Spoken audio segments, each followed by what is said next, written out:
nice of you to drop by. Here I am on the beach on vacation, sitting down to a beautiful sunset. And what's this?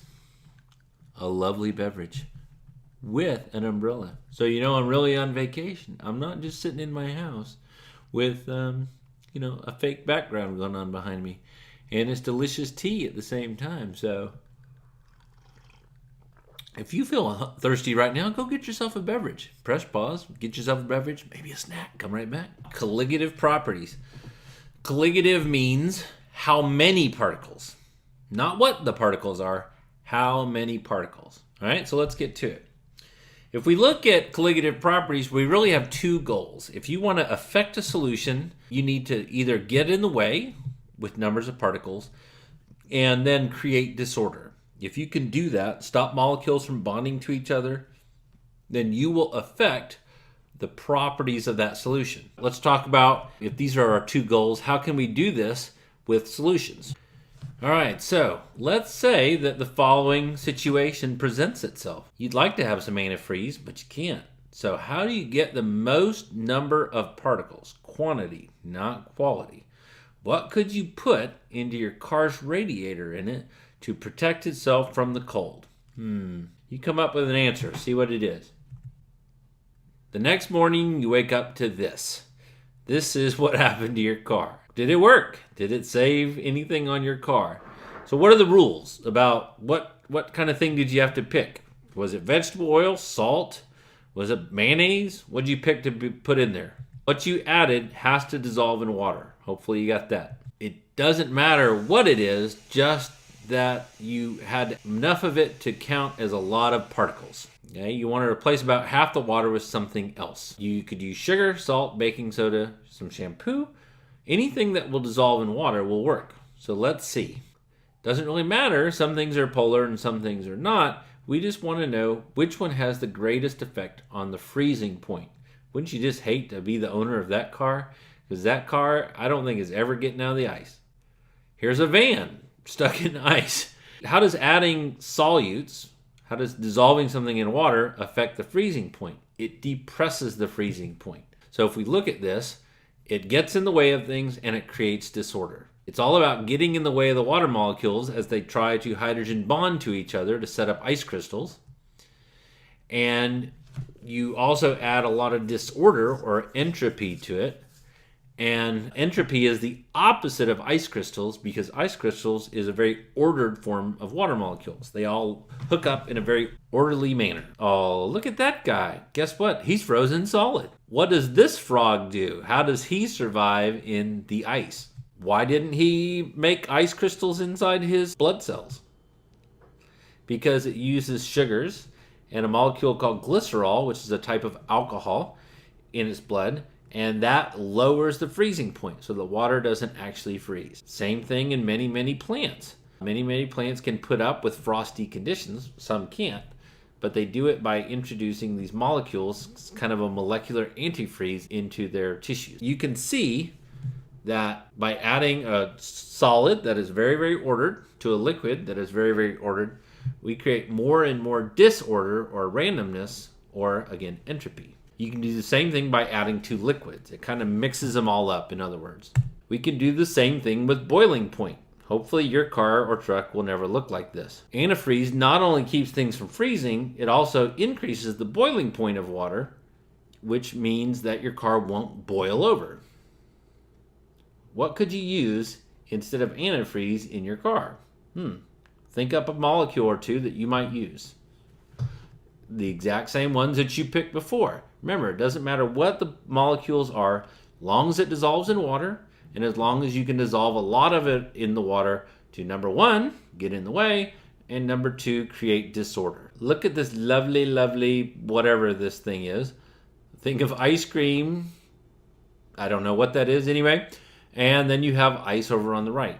Notice that ice drips away in a nice liquid. Ice cream, though, goes from being very, very hard to kind of mushy and then to liquidy. It's that way because ice cream is not just water. It's got milk proteins in it. It's got milk sugars in it. It's got regular sugar in it. It's got flavorings in it. And all those affect its freezing point. Chocolate is similar. Wouldn't this be nice out back to have your own chocolate fountain? That would be awesome. This is freaky. I won't spend too long on this. This just bothers me. Silica, on the other hand, is what we make glass out of. And by mixing it with different molecules like calcium oxide or sodium carbonate, you can get it to freeze, or in other words, be a solid. So it goes from a liquid to a solid at a much lower temperature, or you can cause it to freeze at even a lower temperature. Now remember, if it freezes at that lower temperature, it'll also melt at that lower temperature. You can add molecules to silica and bring down that freezing point depression, or melting point, same thing. And it would also cause it to boil at a higher temperature, although I can't say as how I've ever heard of anybody boiling molten glass or silica. Where this picture came from, I have no idea, but it's slightly disturbing. You got boiling point elevation, freezing point depression. Remember, not what the particle is, how many. Another colligative property is osmosis, or the tendency of water to go from an area where it's not very many solutes to an area where there are lots of solutes. You learned this in biology. So here's a cell membrane. You got water on both sides. It's about equal concentration, so it's not a big deal.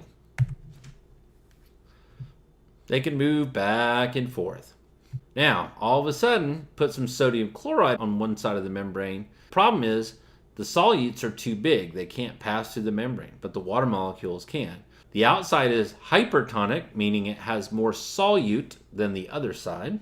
So water will go from the side that has no solutes towards the side that has solutes. And you get a whole lot more water molecules on that side. Osmotic pressure is the pressure of water exerts during osmosis. If you notice, the water inside and outside the tube in this beaker are at the same height. This is before you ever get started.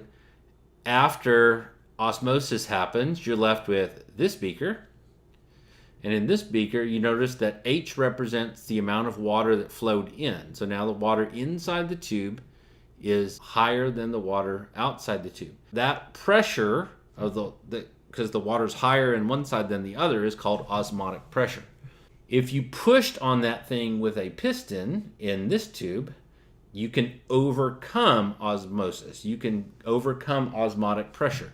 But you have to exert, let's say the pressure is 10 bars. Well, then you have to exert that same pressure with a piston in your finger to overcome the osmosis. And what's that called?